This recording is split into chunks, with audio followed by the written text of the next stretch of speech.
Iniciar a gravação. Isso, já estamos gravando. Então, meninas, como só tem meninas, então vai ser. Cadê o Então, Alessandro por falar nisso? hum, então os Sumiu. Ele estava representantes. na aula e sumiu. Então, pois É a os Carol, Não, a Carol tá aqui. Não, o é a Alessandro e a Márcia que Carol. tá aí. É a Márcia e a É, Thalita, né? é, E a Jéssica. é. Né? Tá faltando o Alessandro e a Carol. O Alessandro estava na aula da Francine agora de pouco com a gente. Então. Bom, é, são todos adultos, né? Então, não vou ficar tratando adulto como criança, né? Então, depois deve ter acontecido alguma coisa. Aí, não, a Carol acabou de entrar. Mandei o link pra ela. Ah, sim. Então vamos lá, gente.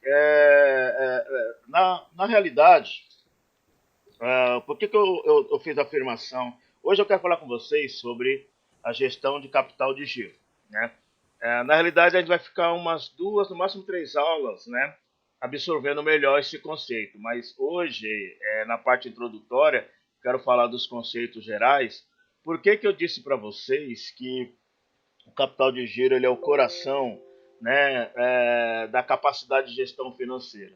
Porque o capital de giro está ligado à gestão de curto prazo. E a gestão de curto prazo ela é extremamente dinâmica. Por que gestão de curto prazo? Porque é as questões do dia a dia para dentro das empresas. Né?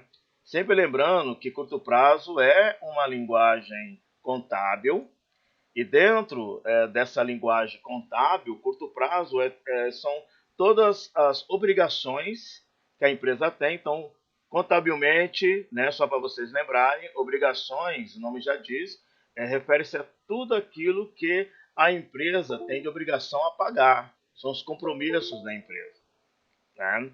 E o capital de giro vai lidar com as questões das curto prazo, lida com as questões das obrigações da empresa e também os direitos da empresa.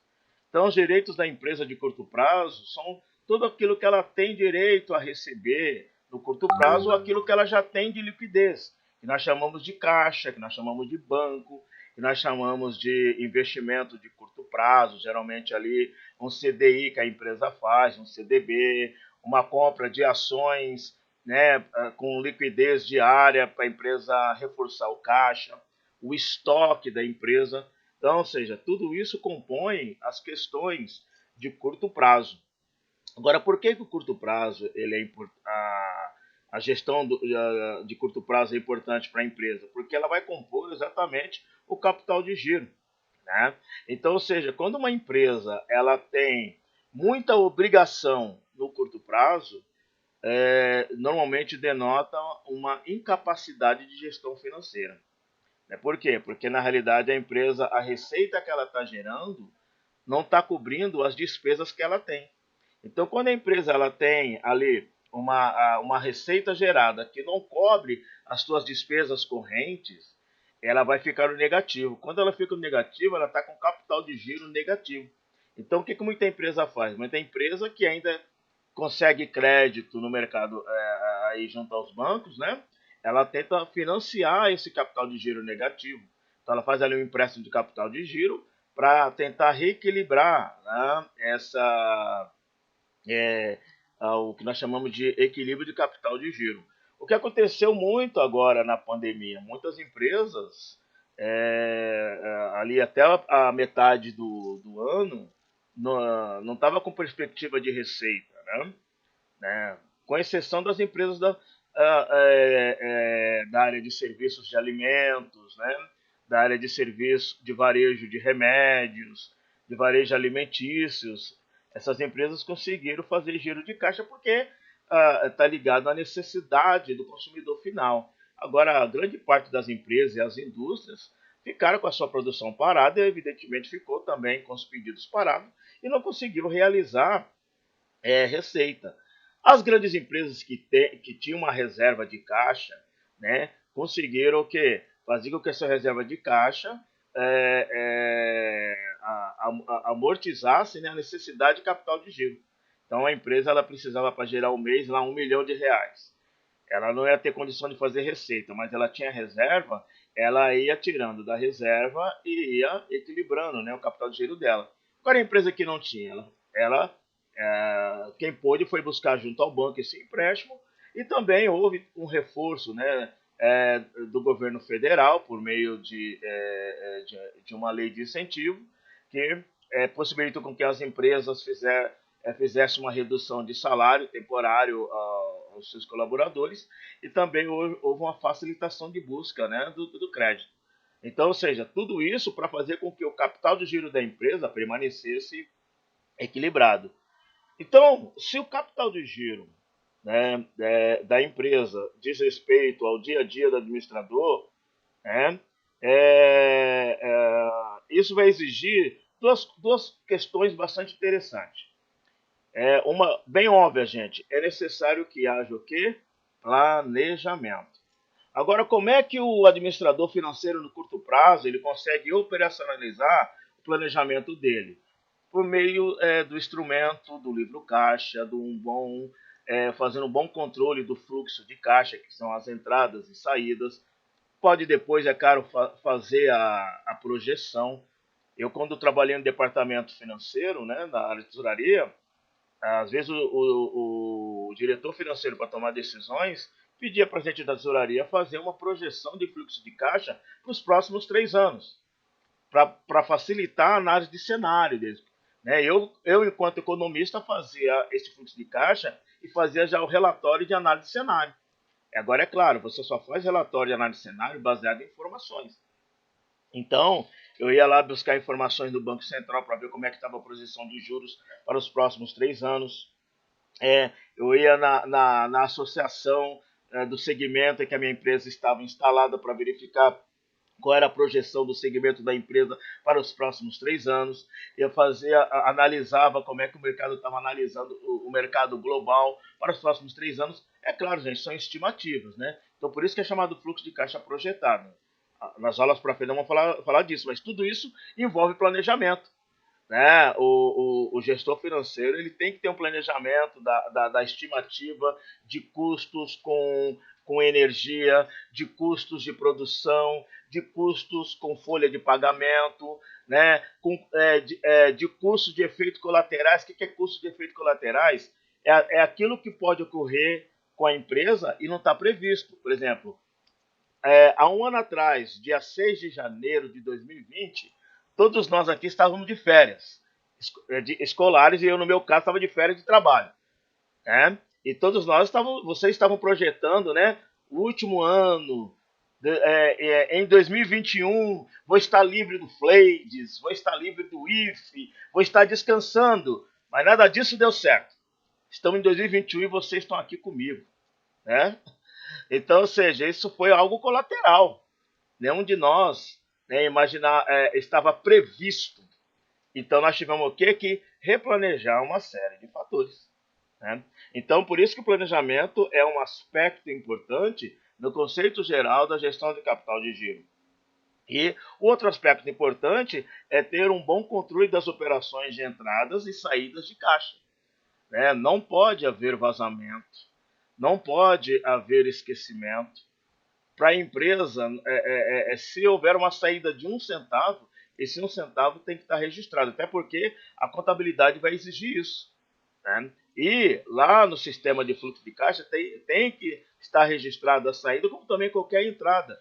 Exatamente para que quando for apurar o caixa líquido, né, o valor ali seja real, que tem que bater com o que está com o que está disponível nos bancos, como o que está disponível no cofre da empresa. Né? Então, por isso que tem que se ter uma equipe, né, para fazer esse trabalho. Agora, o que é importante, gente? Esse conceito de capital de giro é para qualquer tipo de empresa. Evidentemente que quanto maior é uma empresa, mais complexo é a sua gestão financeira. Né? Eu, por exemplo, os meus primeiros 4 anos de trabalho, eu trabalhei numa empresa pequena que era uma agência de emprego. A gestão financeira ali era extremamente simples. Quando eu saí dessa empresa e fui trabalhar em multinacionais, né, por exemplo, eu trabalhei numa multinacional que eu tinha que mandar o relatório financeiro para Chicago E os caras não entendiam a CPMF, porque a CPMF é uma jabuticaba brasileira. Só que no Brasil tinha a questão da contribuição, porque nos Estados Unidos ali só tem um imposto, não tinha essa coisa de contribuição, né? Então tinha que todo mês explicar o conceito, né? Porque numa multinacional a estrutura financeira é mais complexa, né? Mas no final das contas o conceito é o mesmo para todos. Bom, é, até esse primeiro momento, tranquilo, meninas? Entendeu essa parte introdutória? Alguém quer fazer alguma pergunta nesse conceito introdutório? Ficou claro para vocês?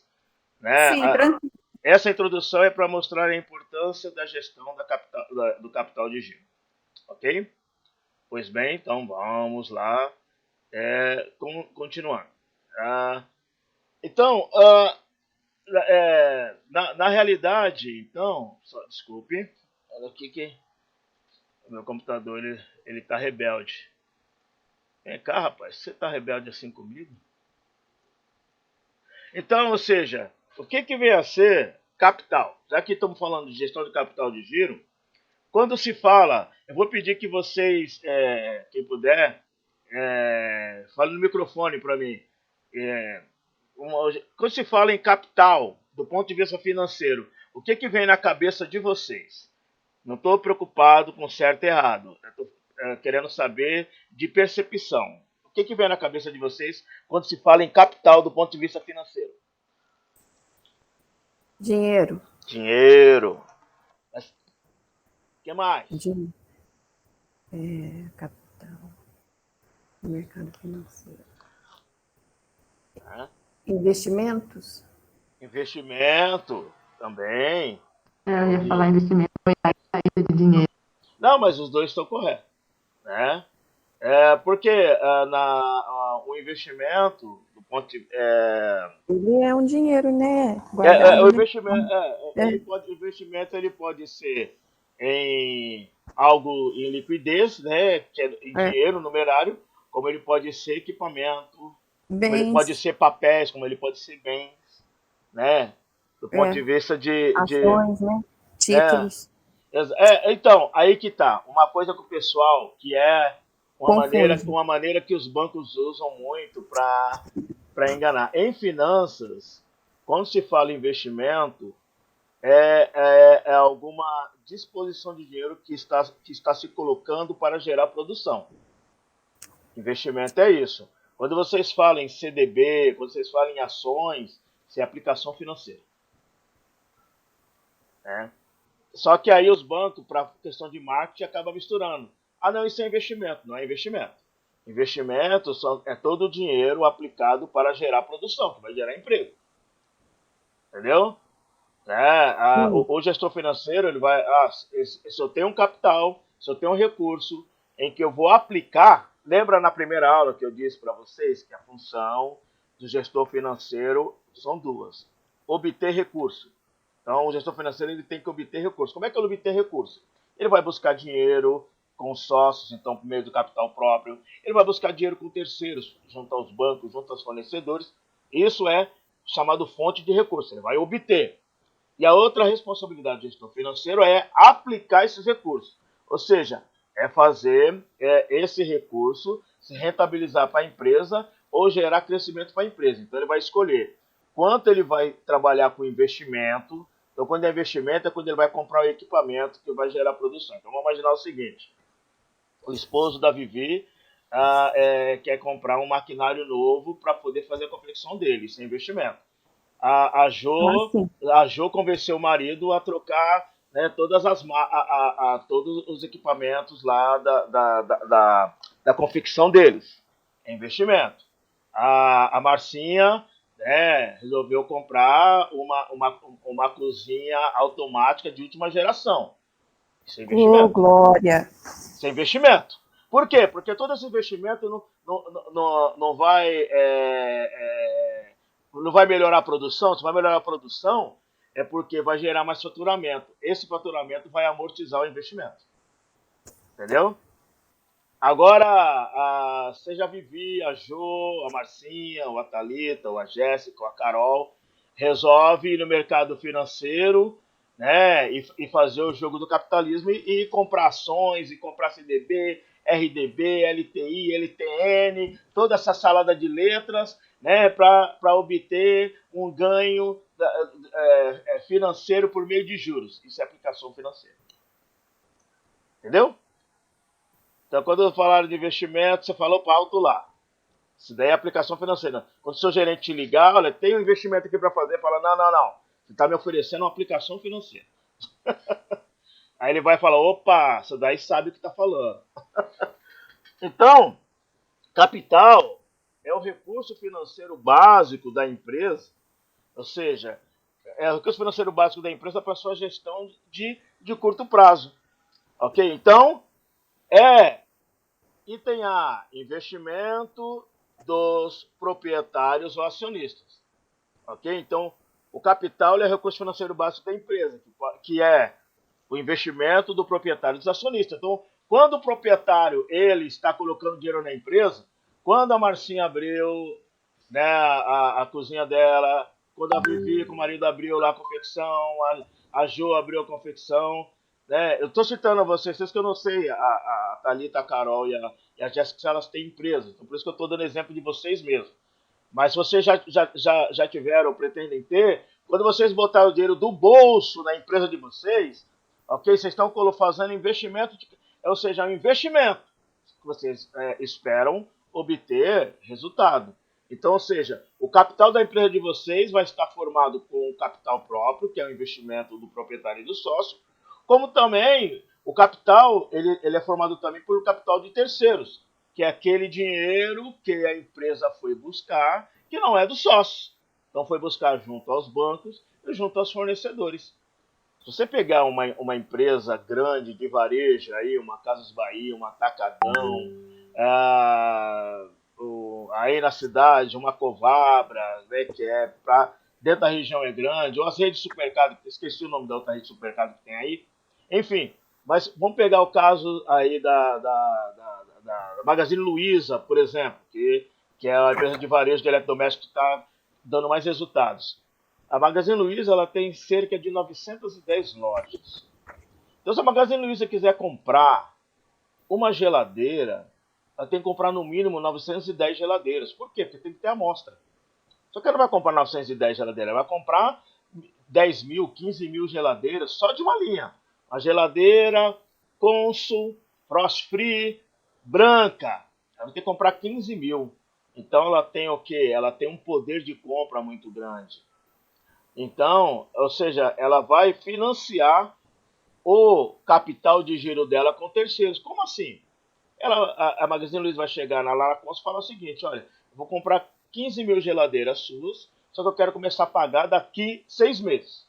Só que eu quero que você me entregue no máximo em 60 dias. Então, ela fez a compra, vai começar a pagar daqui só 180 dias, mas recebe a geladeira em 60 dias.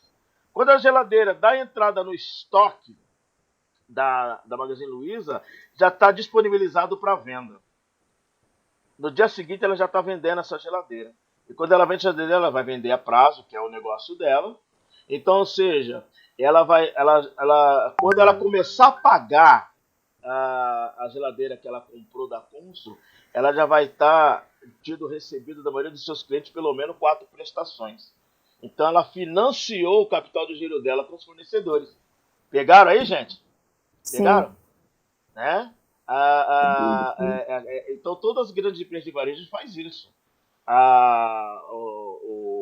O Atacadão vai fazer isso com a Nestlé, vai fazer isso com as empresas de carne, vai fazer isso com a Sadia. Então, é um jogo de forças, tá? Então, mas isso é para financiar. Quando isso ocorre, é porque o capital de giro está financiado com o terceiro. Ou quando o banco empresta o dinheiro para financiar o capital de giro. Então, o capital é um recurso básico que é formado pelo investimento dos sócios ou por meio de terceiros. Okay? Então, quais são as características da gestão do capital de giro? Então, na realidade, a característica é porque o capital de giro ele envolve risco e ele vai envolver também retorno, né? Então, o risco, ele mede o grau de incerteza que está associado ao investimento. Então, na realidade, quando você resolve abrir uma empresa, resolve comprar um novo maquinário, resolve comprar uma matéria-prima diferente, que você está imaginando que vai melhorar a produção, que vai gerar mais venda, mas você tem o risco de nada disso acontecer, mesmo que tenha tido ali um plano de negócios, né? O plano de negócio está apontando que vai dar certo, mas você tem um certo risco. Então, o risco, né, ele pode ser medido? Pode. Gente, todo negócio tem seu risco. Pensando em empresa, todo negócio. Não tem negócio de empresa, não tem em gestão financeira, não tem nenhuma ação que não tenha uma ação de gestão que não ocorra giro. Então, o professor Fleides, durante muito tempo, foi gerente de crédito e cobrança. Quando eu fazia análise de crédito de uma empresa, né, por exemplo, eu lembro, aí na região, tinha uma usina de açúcar e álcool que era a Dedini. Ela era muito forte. Isso há 25 anos atrás, tá, gente? Nem sei se ela existe hoje ainda, essa Dedini. Eu não conheço porque não é da minha época. É, Nem da Jo. vocês são A gente adolescentes, né? não Então, lembra. A gente não Ah, mas, lembra. eu sou mais nova que você, não esqueça isso. Então a daí, gente não se lembra. se você pesquisar se você pesquisar aí na internet, vocês vão encontrar essa empresa. Eu lembro quando eu fiz uma análise dessa empresa, analisei o balanço dela, analisei o fluxo de caixa, analisei o modelo de negócio dela, o modelo de operação, e a minha análise apontava que 95% de probabilidade dessa empresa não gerar inadimplência, né? Mas eu nunca podia cravar 100% porque todo negócio tem um risco. Então, em gestão de capital de giro é preciso medir o risco, né, dos investimentos da empresa, o risco do negócio da empresa, né? E o retorno, né, é aquele percentual que se calcula sobre o investimento que a empresa fez, que os sócios fizeram, né? Agora, pensando em risco, gente, existem dois tipos de risco que tem que ser considerado na gestão de capital de giro. Primeiro, o risco econômico. O que exatamente seria o risco econômico? O risco econômico você tem que considerar qual o tipo de negócio da empresa. Tem tipos de negócio que o giro é rápido. Por exemplo, ramo alimentício, o giro tem que ser rápido. Por exemplo, né, os marmitex da Marcinha, tem que ser giro rápido, por quê? Porque os produtos dela são perecíveis. Uhum. Diferente do produto da Jo e da Vivi. Né? Os produtos delas não são perecíveis. Então o giro é médio. Vamos imaginar que a Thalita, né, ela deixa de ser comunista e entra para o negócio de joias. Né? Aí é giro lento. Por quê? Porque ela vai vender as joias de ouro e de cristais, né, ali a cada 3, 4 vezes. Né? Aí vamos imaginar que a Jéssica tem lá uma concessionária de carros esportivos. Ela vai vender talvez 40 carros por ano.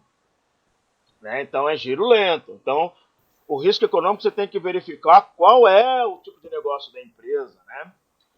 Como é que é o segmento dessa empresa? O segmento vai trabalhar um giro rápido. Você vai trabalhar giro rápido, a margem de lucro é pequena porque você vai ganhar no giro. Se a margem de lucro, se o giro é lento, você aumenta a margem de lucro exatamente por causa do giro. Porque o produto vai ficar mais tempo em estoque. Se está em estoque, tem custo. Pegou aí, gente? A questão de risco econômico? Então, o risco econômico está muito mais ligado, né, à gestão dos equipamentos, à gestão, né, do imobiliário da empresa, da gestão do negócio da empresa. Isso é risco econômico. Risco econômico, você ainda não está falando de dinheiro em numerário, né, dinheiro vivo, aplicações financeiras. Não, porque isso será o risco financeiro. Né? O risco financeiro é a análise que se faz sobre obter ou não o retorno sobre o investimento que a empresa está fazendo. Né? Então, você vai olhar a estrutura de capital da empresa. O que é a estrutura de capital? Verificar como está montado as obrigações da empresa e como está montado, né, os direitos da empresa. Como é que a empresa monta isso daí? Né? Então, ou seja, ela faz receita que cobre as suas obrigações. A receita da empresa cobre sua folha de pagamento. A receita da empresa cobre os impostos que ela tem que pagar. A receita da empresa cobre, né, as obrigações que ela tem com os fornecedores. Então, isso é a estrutura de capital. Né? Então, a estrutura de capital tem que estar equilibrada. Então, quanto mais equilibrado estiver a estrutura de capital da empresa, né, menor é o risco financeiro. Significa que a empresa terá retorno sobre o investimento que ela fez.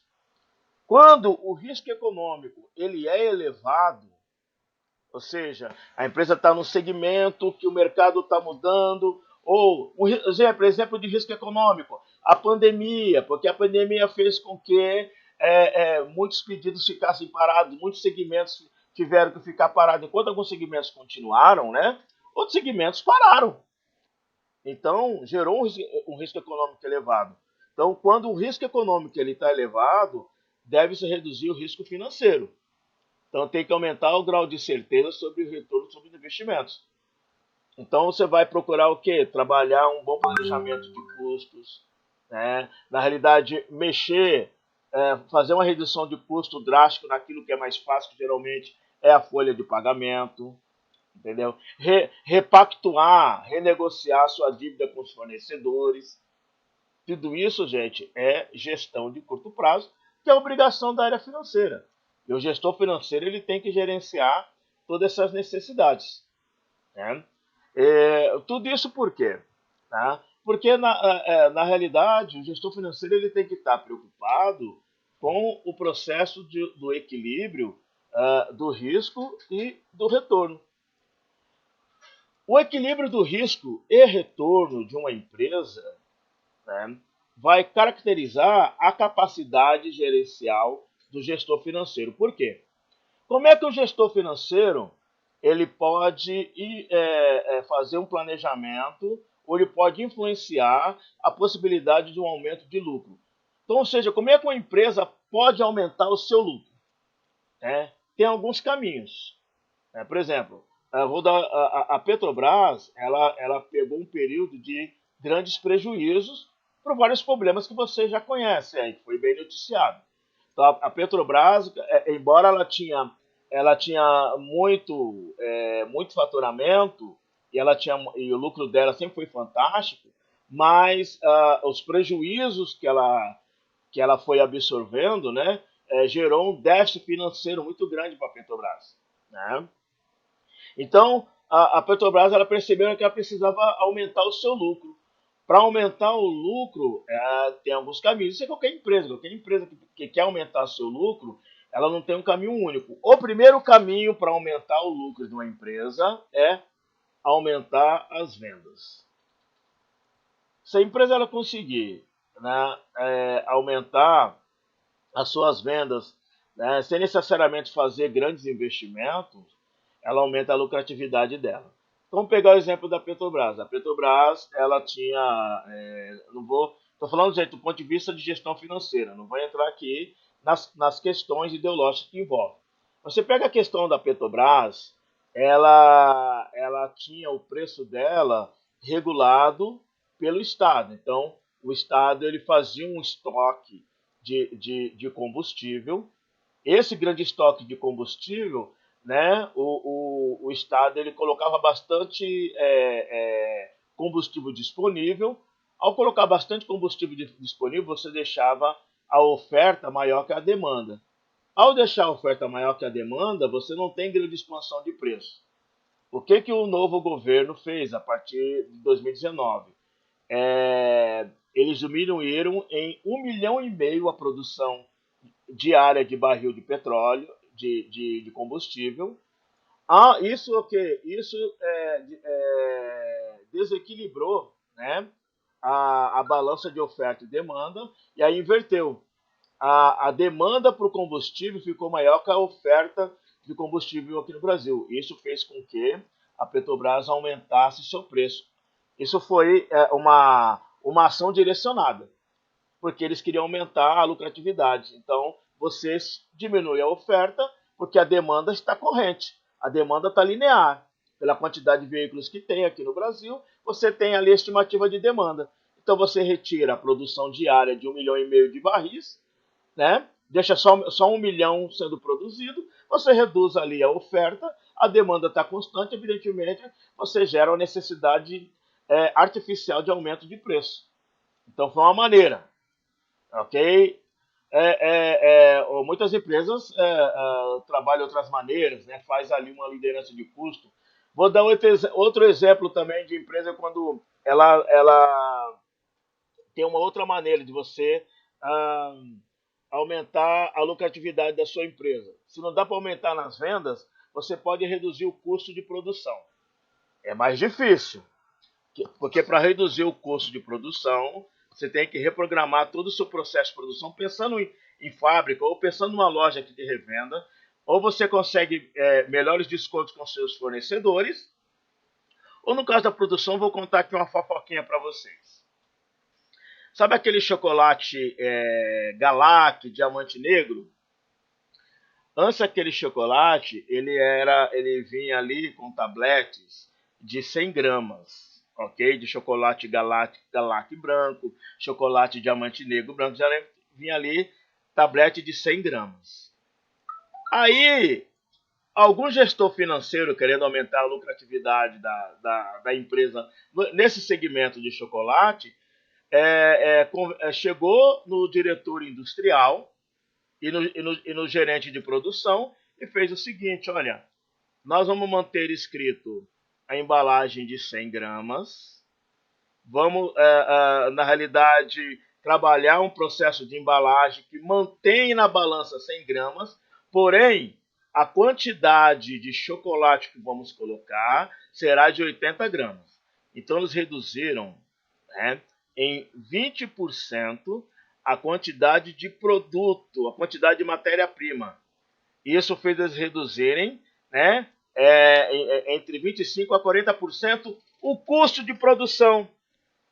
Então, eles não precisaram mudar o preço do produto. Eles reduziram o custo de produção, claro, enganando o consumidor, né? E gerou lucro. Esse é um modo errado. Tem empresa que faz o modo certo. Tem empresa que consegue mesmo reduzir o custo de produção da maneira correta, sem prejudicar o consumidor. Ele não aumenta o preço, mas... Então é o seguinte, para a Marcinha vender o Marmitex dela, ela vende, vamos lá, R$ 15 o Marmitex dela. Mas para vender a R$ 15, ela tem um custo total de produção, vamos imaginar lá, de R$ 11,50. Aí a Marcinha ela consegue renegociar com seus fornecedores e ela consegue diminuir o custo de produção dela de 11,50 para 8,50. Então a Marcinha ela vai continuar vendendo a R$ 15, só que ela aumentou a margem de lucro dela sem necessariamente ter tido que aumentar o preço. Então ela aumentou a lucratividade dela com base na redução de custo de produção.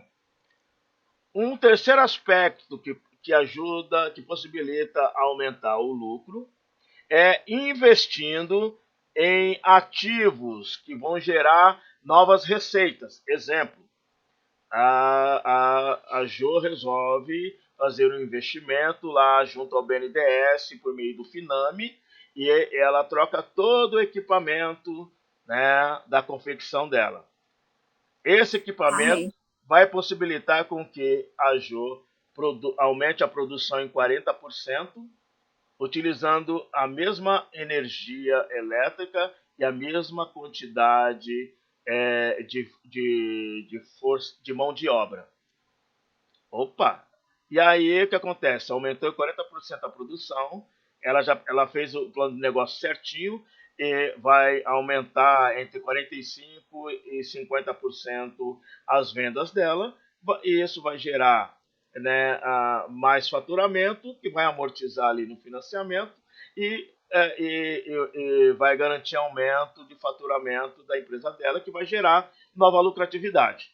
Então, ou seja, por meio da compra de novos equipamentos financiados a longo prazo, com carência para começar a pagar somente daqui 2 anos, ela consegue reequilibrar o seu capital de giro. Paramos aqui para a gente fazer reflexão, né? Perceberam que para o gestor financeiro que existe possibilidades de gestão financeira para aumentar o lucro. Perceberam que não existe somente um caminho? É isso que eu quero que vocês percebam. Não existe somente um caminho para aumentar a lucratividade da empresa. Ok? Eu citei 3 caminhos, mas tem mais caminhos, ok, que podem ser desenvolvidos, né?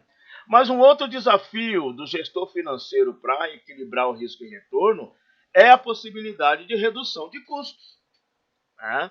Que é, na realidade, hoje a maioria das empresas estão fazendo a sua lucratividade por meio da redução de custos. Por 4 meses da minha vida profissional, fui analista de custo. Pois eu não quis mais, que é muito chato, fica muito fechado, não conversa com ninguém, ficar fazendo conta o dia inteiro. Eu sou do povo, eu pulei fora. Aí voltei para a área de tesouraria, né? Contando a minha... Uma vez que eu contei a minha história, que não, né, isso daqui é só para a gente dar uma relaxada. Quais são as possibilidades que tem, então, para reduzir custos, que é algo importante? Então, quanto mais custo que a empresa reduz, sem perder qualidade de produto, sem perder condições de produção, né? Se a empresa consegue reduzir o custo sem perder essas duas coisas básicas, evidentemente vai resultar em lucratividade. Então, o custo pode ser reduzido. Vou falar uma coisa bem óbvia. Primeira coisa, pagando-se menos pela matéria-prima. Aí é parceria, é negociação, né? Força. Né? O pequeno e o médio empresário, às vezes, ele não tem essa força de conseguir, junto aos seus fornecedores, pagar menos. Agora, só que à medida que vai se relacionando, gente, né, pode. Se conseguir lá 0,2% de desconto, já é 0,2% no mínimo, né, a mais de lucratividade para você. Essa é a reflexão. Então, o primeiro aspecto, né, de possibilidade de redução de custo é pagar menos pela matéria-prima. Um outro aspecto, gente, fica tranquilo, fica preocupado de ficar anotando tudo, que além da gravação, vocês vão receber tudo isso escrito, tá bom? Fica tranquilo, só quero que vocês prestem atenção. Um outro processo importantíssimo para a redução do custo é algo que as mulheres é muito boa nisso. Não por acaso, grande parte dos gerentes financeiros de curto prazo são mulheres, né? Um segundo aspecto para a redução de custo é evitar desperdícios, né? Perguntar para a Jojo qual um desperdício típico que tem no seu segmento profissional. Um desperdício que é muito comum, que vocês tentam evitar. Aqui a gente tenta otimizar o tempo, então a gente também tem desperdício de tecido e de fios, né? As linhas que a gente costura, então a gente tem que otimizar tudo. Ótimo. Então, ou seja, então vocês exercem um controle muito forte nessa questão dos fios e dos tecidos, né? Isso. Isso daí, em gestão financeira, é a parte do controle orçamentário, né? Márcia, dentro do seu segmento, qual é um desperdício que você foca muito, você tenta evitar? Márcia?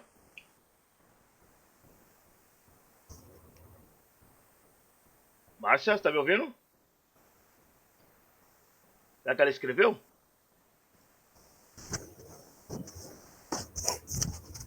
Comida. Comida.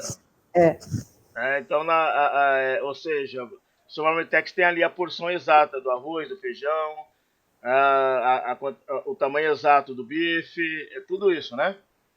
Aliás, gente, deixa eu contar uma coisa para vocês aqui, né? Falando em comida, né? Para relaxar, a gente já vai terminar a aula, para relaxar vocês um pouquinho. E não é para botar a banca, não. Falando em comida, eu lembrei. Ontem eu fui almoçar com um amigo meu que é empresário e ele quis me surpreender. Ele me levou no restaurante daquele chefe Olivier. Ele Ai, francês. adoro ele. Nossa, que chique. Fala sério. Ai, o Olivier é A demais. foto que eu publiquei ontem no Facebook, eu tô lá no restaurante Olivier. É que eu não quis escrever, não. Não, mas Ai, te mete. não, mas o que eu quero dizer com. Não, o que eu quero mostrar pra vocês é o seguinte: o que tem a ver o restaurante Olivier com. Eu almoçar no restaurante Olivier com a aula de hoje? Estou falando de desperdício. Uma coisa de lógica. Por exemplo, chegou lá, o que acontece? Esses restaurantes aí, Masterchef, você tem a entrada, o prato principal e a sobremesa. E, na realidade, eles primam por você degustar, saborear o que você está comendo, né? Você não está baseado na quantidade. Só que esse lance da entrada, quando eu olhei ali no menu o que tinha de entrada, falei, essa entrada vai matar minha fome. E o que acontece? O que eu comi de entrada? Eu comi lá na entrada uma espécie de um, de um steak de porco com ervas e rosas. Foi mais ou menos isso daí. Eu dei um de chique ontem. Eu lembrei minha época quando eu era do mercado financeiro. Chiquérrimo. Quando eu comi isso daí, eu fui sacando, porque, gente, tudo é observar. Como eu estava pensando na aula de vocês, eu falei, opa, isso aqui vai dar um esquema para minha aula. Quando chegou o prato principal, que eu pedi um filé mignon ao molho madeira, com pasta de manga, com a abobrinha cortada, frescureada. E aí a sobremesa frutas vermelhas enrolada numa massa fina. Enfim, quando eu terminei de comer, é como se eu tivesse comido numa churrascaria. Que eu estava satisfeito em tudo. Porque tem uma lógica, mas as porções eram pequenas, mas eram exatas. É tudo pensado, gente. Exata, e a preocupação principal desses restaurantes que quer evitar o desperdício. É um dos grandes calcanhares daqueles deles. Isso para qualquer tipo de empresa. Ou seja, cada retalho que a Jo perde é prejuízo. Cada retalho que o Lerci perde lá na confecção dele é prejuízo. Cada arroz a mais que a Márcia coloca fora do padrão dela é prejuízo para ela. Está influenciando no preço de venda que foi colocado. Então, por isso que evitar desperdício é uma peça muito forte da redução de custos. Tá, gente? Eu só falei do Olivier por causa da aula, tá? Não foi para botar banco em cima de vocês, não, tá? Mas, ó, Que não você é é muito caro, chique não. Não é mesmo. muito caro, não. R$ 89 a cabeça. Que você é chique mesmo. Não, mas Ah, vá. assim, cadê, ó? Fala lá pro Lerci, Vivi, te levar. Né? Ou senão, João, como é o nome do seu marido, João? Aguinaldo. Lá pro Aguinaldo lá te levar que ele ganha a noite depois. Né? Olá, Eu quero ir no Terraço Itália. Oi? Eu quero ir no Terraço Itália. Tá ali do lado. O marido da Márcia, da Jéssica. Ô, Jéssica, fala pro seu marido lá que é da área de segurança. Se ele quer, né? Depois que o filhinho crescer um pouquinho mais, né? Restaurante bom pra ser aquela noite maravilhosa. E também lá a Thalita, depois do almoçar no terraço. Não, a Thalita não vai no terraço Itália. Como a Thalita, ela é, né, da área da crítica social, tem um restaurante maravilhoso, Thalita, onde nós saímos lá das reuniões lá do sindicato, um restaurante de refugiados sírios. Comida maravilhosa de primeira e papo de político o tempo todo. É maravilhoso lá, viu? Isso posto, né? O terceiro aspecto que pode reduzir o custo é aumentando a eficiência operacional, que é o que vocês me relataram aqui. Ok? Mas, para a gente começar a encaminhar para o fim da aula aqui, quais são os tipos de capital que existem então? Gente, está dando para pegar? Está dando para acompanhar, gente? Está tranquilo? Tranquilo na aula tá, né? Mas a hora que vem aqueles exercícios, ninguém entende nada. Esquece exercício, é aqui. Não dá para esquecer, porque aquilo é uma avaliação. Eu não esqueço, não consigo. Na realidade, entenda o que eu vou dizer. Nesse momento, me absolva. Imagina que eu sou um suspiro, o conhecimento, não eu, o conhecimento, que é um suspiro, você está absolvendo ele. Isso posto, para quebrar aqui, né, para a gente relaxar. Tipo de capital, existem dois tipos de capital, o capital fixo e o capital de giro. O capital fixo, né, eles são constituídos pelos ativos imobilizados da empresa. Lembrando as aulas de contabilidade. Um exemplo de ativo imobilizado da empresa da Márcia, o fogão dela. Um exemplo de ativo imobilizado da empresa da Jo, um dos maquinários dela. Um exemplo do ativo imobilizado da empresa da Vivi com Lerci, o computador lá da empresa. Então, ou seja, chamado capital fixo. Ou seja, foi aquele capital adquirido para a empresa, mas ele está fixo na empresa. Por isso que ele é um ativo imobilizado. maquinários, é terreno, veículos, entenderam? Então, esse é o primeiro tipo de capital, ok, que está presente em todas as empresas. O segundo tipo de capital, que é o que interessa para a gente agora sim começa a aula. Até agora foi só a introdução, tá, gente? Então, o segundo tipo de capital que existe é o chamado capital de giro. Então, o capital de giro ele é constituído pelos ativos circulantes que operam, né, na empresa no horizonte de curto prazo, né, e também os passivos circulantes. Eu não vou perguntar o que é, tá, gente? Mas vocês lembram lá em contabilidade, quando vocês estudaram ativo circulante e passivo circulante? Lembram-se disso? Eu não estou perguntando o que é, só quero saber se vocês lembram, quando estudarem contabilidade isso, lá com o Igor. Lembram, né? Fala aí, gente. Alguém fala com a Sim, voz. Isso, quero ouvir a voz de alguém. a gente lembra, Isso, então, ou seja, mas o ativo circulante são todos os direitos da empresa de curto prazo. O caixa, curto prazo, é ativo circulante, é direito da empresa. Banco, ou seja, o dinheiro em banco da empresa, na conta banco, que a empresa tem lá na conta banco, é direito, é ativo circulante. A empresa vendeu a prazo, ok? Então, ou seja, se a empresa vendeu a prazo, ela não tem direito a receber? Então, se a empresa tem sim, direito a receber, é um ativo circulante. O estoque da empresa, né? Aquele estoque vai virar dinheiro depois quando ir para a produção ou ir para a revenda. Também é um ativo circulante. E passivo circulante são todas as obrigações de curto prazo da empresa. Salário, né, folha de pagamento, né, impostos, uhum, empréstimo de curto prazo, prestações de empréstimo de capital de giro, ou prestações ao longo de 12 meses, tudo isso, né, são chamados passivos circulantes. E o capital de giro ele é constituído por tudo isso. Então, nós temos dois tipos de capital, né, chamado de classificação de capital de giro, que é o capital de giro bruto. O capital de giro bruto, né, ele vai envolver os investimentos temporários, contas a receber, os estoques, né? E o capital de giro líquido é tudo aquilo que é o quê? Que é o ativo circulante menos o passivo circulante. Ok? Então, ou seja, todos os direitos que a empresa tem, menos as obrigações que ela tem de curto prazo, vai gerar o capital de giro líquido, né? Normalmente isso, lá na frente, é pena que esse ano está corrido, talvez eu não vou conseguir passar para vocês a análise de índice financeiro. Mas, por exemplo, se eu fosse analisar a empresa, a Márcia vem pedir um crédito para mim. Aí eu chego e faço a seguinte pergunta. Para cada R$ 1 de dívida, quantos reais a Márcia tem para mim para pagar? Para cada R$ 1 de dívida que a Márcia tem, quantos reais ela tem? Como é que eu chego nesse cálculo? Se eu pegar o ativo circulante e dividir pelo passivo circulante, vamos imaginar que o ativo circulante dividido pelo passivo circulante, vamos imaginar que dá 2,80. Um exemplo. Então significa o seguinte: para cada R$ 1 de dívida que a Márcia tem, ela tem R$ 2,80 para pagar.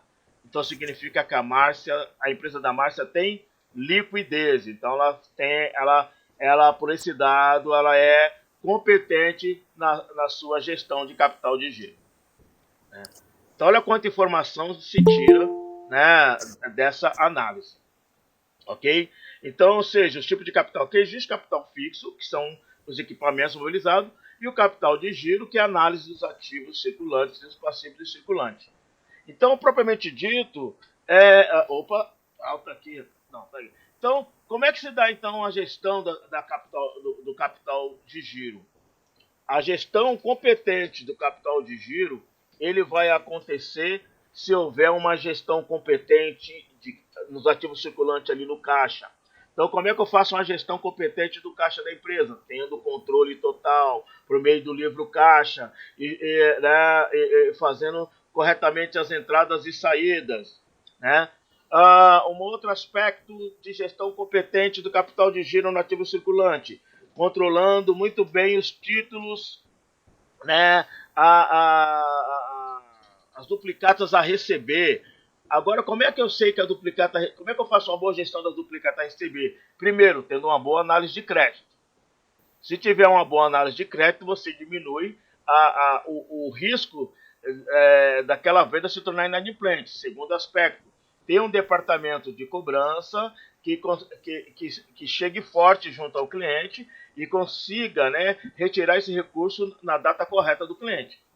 Então, se você tem uma boa seleção de clientes, a probabilidade desses clientes pagar em dia é maior.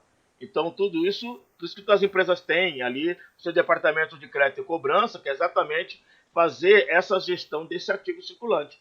Um terceiro aspecto também que é importante para a gestão do capital de giro, dentro do ativo circulante, que é uma boa gestão de estoque. Eu não sei se lá na disciplina de produção com o Valdir, ele ensinou vocês a calcular o ciclo financeiro de estoque. Vocês chegaram a aprender esse cálculo? Não. Não, tudo bem. Eu não lembro qual é o programa da disciplina ali de operações que você. Mas assim, geralmente ali no estoque tem um cálculo, só para. Ele parece complicado, mas não é. Mas quem for estudar aí na faculdade de administração de empresas, vai ter lá administração da produção e vai aprender a fazer esse cálculo de gestão de estoque. Esse cálculo, né, na realidade, ele mostra para mim quanto é que custa por dia cada produto estocado. Então, ou seja, por isso que o pessoal fala que estoque parado é dinheiro parado, é prejuízo. Porque quando eu sei, então, cada roupa pronta, cada produto pronto da confecção da Jo ou do Lerci, ou cada marmitex, cada arroz, feijão, óleo, sal, condimentos parado lá na cozinha da Márcia, parado, né, na realidade ele tem um custo. Este custo, ou seja, cada dia que ele fica, ele vai se multiplicando. Então é o seguinte, olha, os meus produtos parados te custa R$40 por dia estoque parado. No dia seguinte já é 80. No dia seguinte é 120. Ele está te custando isso. Por isso que você tem que escoar essa produção. Por isso que o estoque, ele é um ativo circulante, porque você tem que o quê? Aumentar a rapidez do seu estoque e virar dinheiro. Então, por isso que isso envolve uma boa gestão, né, financeira e gestão também comercial. É uma combinação de gestão. Ok? E qual a competência que tem que ter dentro da gestão do capital de giro no passivo circulante? Uma boa gestão de duplicatas a pagar, então saber repactuar novos pagamentos, conseguir fazer boa negociação de diminuição de juros. Se você está com capital sobrando, se você está com liquidez sobrando, você fazer uma antecipação de pagamento e ganhar no juro. Vou imaginar o seguinte, você tem ali um recurso, liquidez, e você adianta o pagamento da duplicata dos seus fornecedores. Você fala, olha, eu quero adiantar o pagamento, mas eu quero 5% de desconto. Se você conseguir 5% de desconto, isso em finanças nós chamamos de ganho financeiro, ganho econômico. Isso vai refletir na sua lucratividade. Ou, se você está com recurso em dificuldade, uma outra possibilidade de uma boa gestão de capital de giro é repactuar a negociação, renegociar os pagamentos, né? Se você conseguir repactuar, olha, prorroga para mim aí 15 dias sem juros, olha que maravilha, prorrogar 15 dias sem juros, ou, olha, em vez de você me cobrar 5%, cobra de mim 3%, você já ganhou 2%. Então, é a capacidade de negociação que o gestor financeiro tem que ter. Se ele não tiver, ele não é bom gestor financeiro. Ele não fica no mercado, ok? Uma outra boa gestão é o quê? Ter bem provisionado a folha de pagamentos, né, suas negociações com o banco de juros. Então, tudo isso gera uma boa gestão de capital de giro. E para finalizar a nossa aula, o gestor financeiro, no curto prazo, na gestão de capital de giro, ele tem que entender o seguinte, que o capital de giro vai obedecer o ciclo de caixa. O que é o ciclo de caixa? A empresa realiza a compra de matéria-prima. Essa matéria-prima entra na empresa em forma de estoque. Esse estoque vai virar produção. No caso de fábrica ou no caso de revenda, esse estoque vai ficar, né, disponível como produto, disponível para venda. No caso da Márcia, da confecção aí da Jo e da Vivi, vai virar produto acabado, ou nas empresas que a Carol, a Jéssica e a Thalita trabalham, vai obedecer também esse mesmo ciclo. Uma vez que o produto está acabado, né? Ou seja, o produto acabado é porque ele está disponível para venda. Ele vai ser vendido. A venda ela pode ocorrer à vista. Se ocorrer à vista, ela entra diretamente para o caixa. Mas a maioria das empresas não vende à vista. A maioria das empresas vende a prazo. Quando a empresa vende a prazo, ela tem direitos a receber. Então ela tem que ter uma boa gestão de contas a receber. Esse contas a receber vai virar dinheiro somente quando o quê? Efetivamente ocorrer o recebimento dos seus clientes. Quando ocorrer o recebimento dos seus clientes, ele vem para o caixa. Com dinheiro em caixa, você vai comprar de novo matéria-prima, fazer, entendeu? Por isso que é ciclo. Por isso, gente, que é capital de giro. Ok? E quanto mais eficiente a empresa for nesse ciclo, né, o capital de giro dela vai estar positivo. Se ela não for tão eficiente, o capital de giro vai estar negativo. Ok? Para finalizar, o que é importante, gente? O caixa, ele precisa ser devidamente planejado de acordo com o ciclo do caixa. Ok? Então, esse é o conceito geral de gestão de capital de giro. Tá? Pegaram aí, gente, o conceito? Assim, agora o que é importante para vocês, né? Depois que eu disponibilizar, eu vou estar avisando pelo Moodle, deixar esse vídeo disponibilizado, assistam ele novamente, leia o texto que eu vou colocar para vocês. Isso, gente, é para fixar conceito. Se vocês assistirem de novo o vídeo, fazer a leitura, é uma leitura de 4 páginas apenas, fazer a leitura do texto que eu vou colocar para vocês sobre essa aula, vai aumentar em 65% a fixação do conceito na mente de vocês. Tá? Isso é ciência, né? Agora, se vocês nunca mais ter contato com tudo isso aqui na aula, e só ter contato quando eu mandar a atividade, vocês vão falar, a pessoa não entendi. Não entendeu porque você não trabalhou. Não trabalhou, né, o conceito. Mas o que é importante? Vocês que daqui a um mês serão técnicas em administração. O que é importante vocês, enquanto técnicos de administração, saber na gestão de curto prazo de recursos financeiros? É serem eficientes, tá, em tudo aquilo que compõe um ativo circulante e passivo circulante.